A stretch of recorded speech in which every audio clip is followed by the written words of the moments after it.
नमस्कार बच्चों, आपका स्वागत है। मैं हूं पीसी वर्मा और आज हम देखेंगे दो युद्धों के बीच रूसी क्रांति और महामंदी। तो हमने पहले देखा था प्रथम विश्व युद्ध कैसे हुआ था, हमने देखा था, और उसके बाद की स्थितियां किस प्रकार की हो रही थी वो हमने प्रारंभिक रूप में देखा था कि किस प्रकार से हुआ था। युद्ध जो चल रहा था उसमें रूस का बहुत बड़ा योगदान था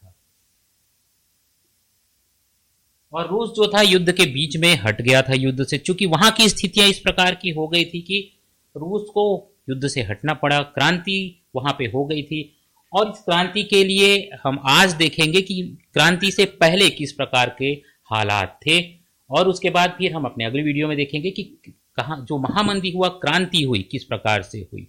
तो चलिए पहले देखते हैं कि जो रूस था उसकी स्थिति पहले क्या थी। हम जानते हैं कि रूस अपने आप में एक बहुत विस्तृत स्थान पर फैला हुआ देश है और ये जो देश था तो 1861 तक जो वहां की स्थितियां थी, जो रूस की स्थितियां थी, इस प्रकार की थी कि वहां पे जो शासन था उसने ये व्यवस्था बना रखी थी कि जो किसान थे वो अर्धदास के रूप में थे। अर्धदास अर्थात अर्धदास ये कहना चाहिए कि वो दास के रूप में थे, लेकिन पूरी तरह से दास भी नहीं थे, पूरी तरह से मुक्त भी नहीं थे। जो जमीन के मालिक थे, भूस्वामी थे, उनके आधार पे उनको काम करना पड़ता था। भूस्वामी उनको अपने पास काम पे रखता था और वो बंधे हुए थे जमीनों से। जो जमीन होते थे तो भूस्वामी जो थे उनके आज्ञा का उन्हें पालन करना पड़ता था और उनकी आज्ञा के बिना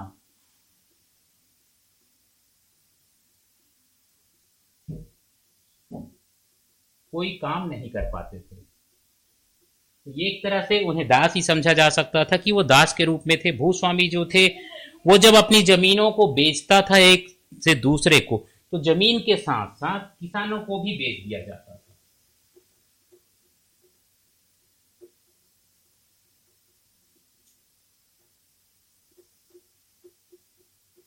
अब ये हुआ कि जब किसान जो थे वो इससे बहुत ज्यादा परेशान थे। जब कोई भूस्वामी अपना हक बदलता था, साथ में किसानों को भी बेच देता था। एक तरह से वस्तु के रूप में उनका प्रयोग किया जाने लगा था कि एक वस्तु वो बन गए थे और उन्हें जमीन के साथ साथ बंधा हुआ दे दिया जाता था एक भूस्वामी से।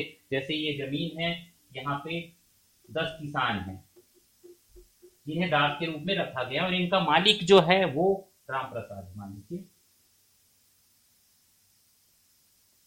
और इसने श्याम को जमीन बेच दिया।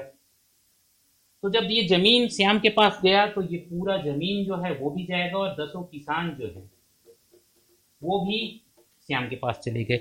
ये इस तरह की स्थिति थी कि किसान जो था वो मुक्त नहीं था, वो चाहता भी तो नहीं इससे मुक्त हो पाता था। लेकिन जब 1861 में जो जार थे, राजा थे वहां के, जार ने एक नियम बनाया और इससे किसानों को मुक्त कर दिया। जो इस प्रकार की व्यवस्था थी उससे किसानों को उसने मुक्त कर दिया।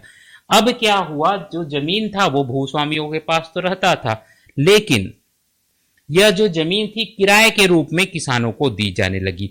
जो कुछ जमीन जो थी जो अच्छी किस्म की नहीं थी किसानों को दी गई, क्योंकि एक तरह से राजा जो था वहां पे जार जो थे उन्होंने ये व्यवस्था की थी 1861 में कि किसानों को किसी तरह इस चीजों से मुक्ति दिलाई जाए।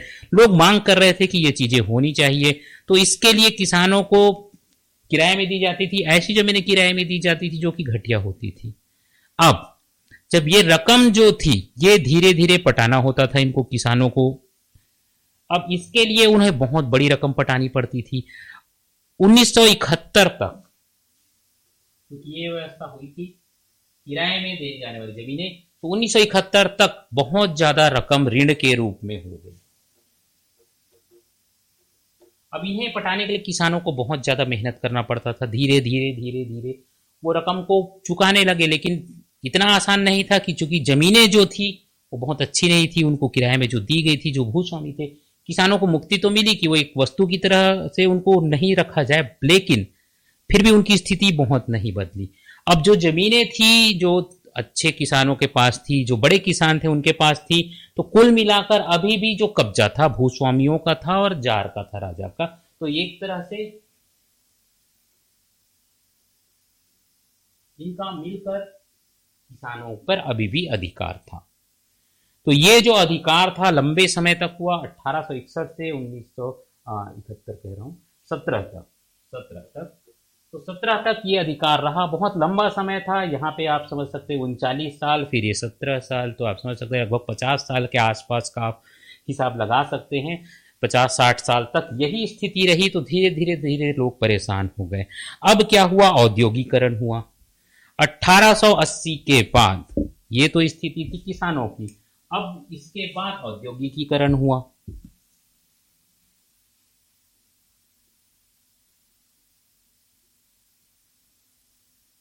ये हुआ 1880 से।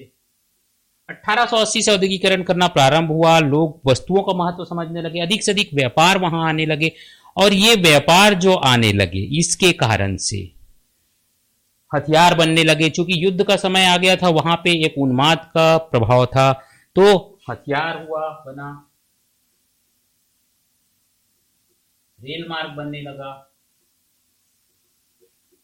और अन्य प्रकार की चीजें बनने लगी। जब इस प्रकार की चीजें बनने लगी तो लोगों को आय का साधन मिलने लगा, और इसके साथ साथ विदेशी निवेशक जो थे उन्हें सरकार की ओर से रियायत मिलने लगी, और फिर बहुत हद तक व्यापार बढ़ने लगा। अब जब व्यापार बढ़ा, यहाँ पे आप देख सकते हैं कि जहाँ पे व्यापार बढ़ता है वहां पे पूंजीपति भी आ जाते हैं। विदेशों से पूंजीपतियों ने निवेश करना प्रारंभ किया, और जो यहाँ पे भूस्वामी थे उनकी स्थिति और अच्छी होने लगी। लेकिन जो किसान था, जो कि अब मजदूर के रूप में आने लग गया था,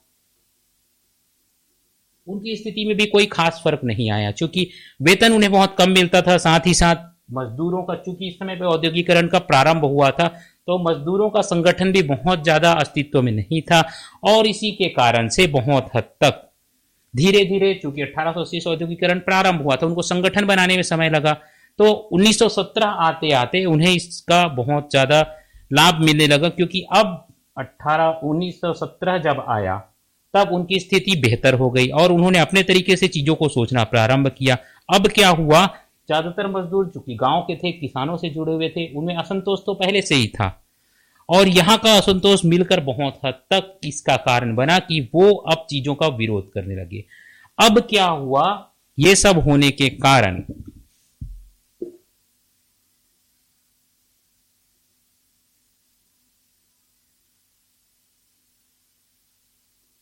जब 1905 का समय आया तो मजदूर जो थे संगठित होने लग गए, और फिर उन्होंने अपने विरोध को दिखाना भी प्रारंभ कर दिया। चूंकि वहां पे लोकतंत्र नहीं था, लोकतंत्र की शक्तियां नहीं थी, जो राजा का शासन था, तो सरकार के खिलाफ वो बोल भी नहीं सकते थे, उनकी बातों को दबाया जाता था। लोकतंत्र में आप कहीं पे भी कोई भी बात कहेंगे तो लोग सुनेंगे या बहुत हद तक दमन नहीं करेंगे। लेकिन जहां पे राजशाही है, राजाओं का शासन है, आप अपनी बातें वहां पे नहीं रख सकते हैं, और राजा के पास आप प्रार्थना तो कर सकते हैं, लेकिन आवश्यक नहीं है कि राजा आपकी बातों को सुने।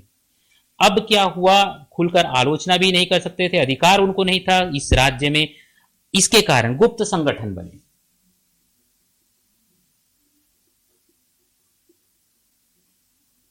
और गुप्त संगठन बनने के कारण लोगों को अधिक से अधिक इन चीजों को पता चलने लग गया कि किस प्रकार से अपना काम किया जाए। तो 1905 में गुप्त संगठन बनने लगे। अब ये गुप्त संगठन जो होते थे, गुप्त रूप से अपनी योजनाएं बनाते थे, साथ ही साथ कुछ बीच बीच में क्रांतिकारी कदम इनके द्वारा उठाए जाते थे।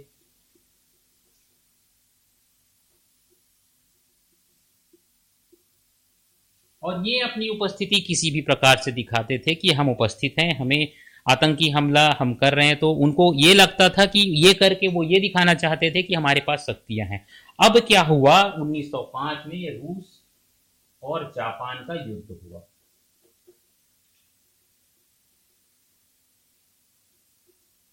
और बहुत सारे कारण थे जिन कारणों से जापान की जीत हो गई। अलग अलग चीजें, टेक्नोलॉजी और अन्य प्रकार की चीजें थी। चूंकि आप जानते हैं कि जापान जिस प्रकार का देश है, वो धीरे धीरे अपनी टेक्नोलॉजी को विकसित कर रहा था। रूस में जार का शासन था, और जो वहां के जार शासित शासन था, उसके कारण जापान की जीत हुई। अब जब जापान की जीत हो गई तो जो गुप्त संगठन थे उन्हें ये अवसर मिल गया, और उन्होंने ये समझ लिया कि जो जार है उनका दबदबा कम हो गया। जापान की जीत होने के कारण गुप्त संगठन और अधिक मुखर हो गया, और इस कारण से लोग लोकतंत्र के लिए आवाज उठाने लगे, हड़ताल करने लगे। चूंकि मजदूरों की भी स्थिति अच्छी नहीं थी, जार की स्थिति कमजोर हो गई।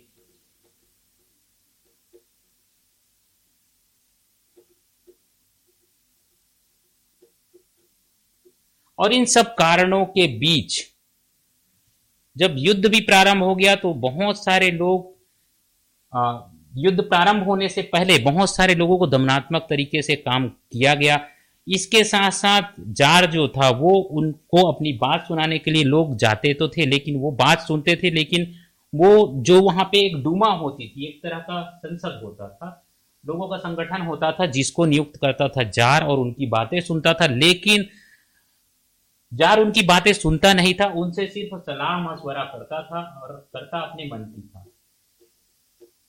और जो डूमा था उसको बाध्यता थी कि वो जो उनका राजा जो कह रहा है उसका ही वो पालन करें, उसे ही लागू करें। लोकतांत्रिक व्यवस्था एक तरह की दिखाने का वहां प्रयास होता था कि ये लोकतंत्र है। जो डूमा है संसद था एक तरह का,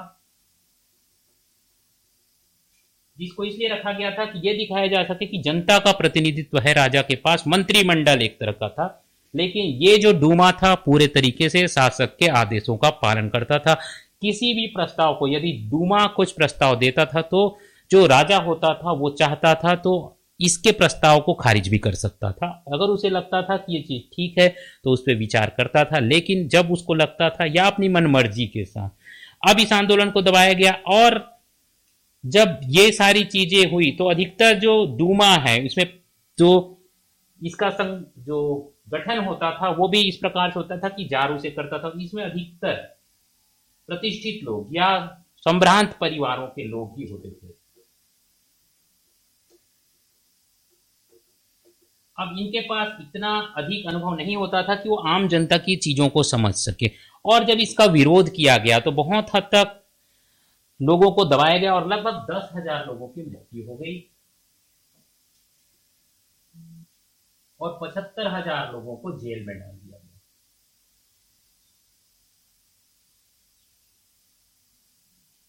तो ये पूरा क्रियाकलाप जो हुआ ये युद्ध से पहले का था। तो इसके बाद जो युद्ध प्रारंभ हुआ तो ये सारी परिस्थितियां इस प्रकार की बन गई थी, लोगों का दमन किया जा रहा था, लोग आवाज तो उठा रहे थे क्योंकि एक बार हार हो चुकी थी रूस की जापान से। तो लोगों को ये लगने लग गया था कि जार बहुत ज्यादा मजबूत नहीं है, सेना बहुत ज्यादा मजबूत नहीं है, उसे हराया जा सकता है, उसे पीछे किया जा सकता है। और इसी के कारण से लोगों ने विरोध करना प्रारंभ कर दिया था और ये एक नींव बनी। जो डूमा था वो भी निरंकुश तरह से कार्य हो रहा था वहां पे। डूमा का होने का कोई महत्व नहीं था क्योंकि शासन तो राजा का ही चलता था। तो लोगों को ये चीजें अवश्य समझ आने लग गई थी कि यदि हमें कुछ करना है तो इससे आगे बढ़ना पड़ेगा। और फिर इसके बाद युद्ध हुआ। युद्ध होने के कारण लोगों की स्थितियां बहुत खराब होने लगी और उसके बारे में हम चर्चा करेंगे कि इस प्रकार से युद्ध हुआ, प्रथम विश्व युद्ध, और उसके कारण फिर क्रांति का उदय हुआ। तो आज के लिए इतना ही साथियों। आपसे अनुरोध है कि हमारे वीडियो को अवश्य लाइक करिए, साथ ही साथ हमारे चैनल से जुड़िए। हमारे चैनल जुड़ने के लिए आपको सब्सक्राइब करना पड़ेगा जिसका लिंक इस वीडियो के नीचे दिया गया है। आप सब्सक्राइब के लिंक पे क्लिक करेंगे और हमसे जुड़ जाएंगे। तो आज के लिए इतना ही साथियों। मैं पीसी वर्मा आपसे विदा लेता हूँ। धन्यवाद, नमस्कार।